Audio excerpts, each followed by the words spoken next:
Ilma namaa wayyaa ilma namaa yoomuma namaa taata'ati amanamaa.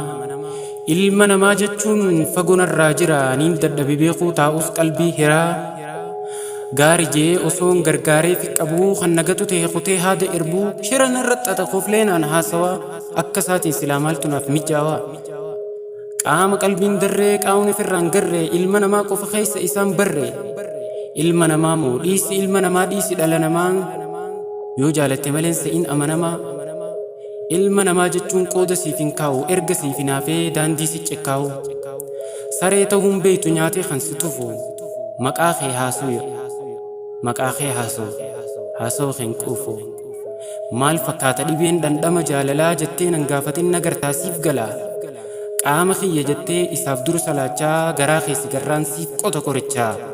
Amaanaa jaalalaa obbolummaa rabbii yoo nyaatees hin qabu xiqqollee gaabbii. Yoo nyaatees hin qabu waa xiqqollee gaabbii. Taa'i ilma namaa maqabaas jaalalaa fuulle qoflaan dhufee sirraa alaan alaa. Gantuun ilma namaa jiruunsi hiraare. Gantuun ilma namaa jiruunsi hiraare. Yoomiyyuun jiraattu isiin jiruu gaarii.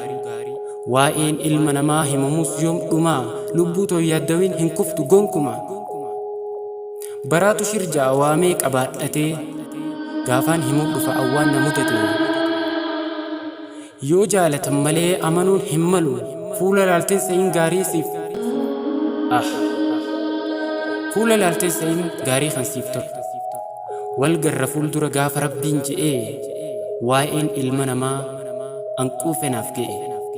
Waa'een ilma namaa anquu fenaaf ga'e.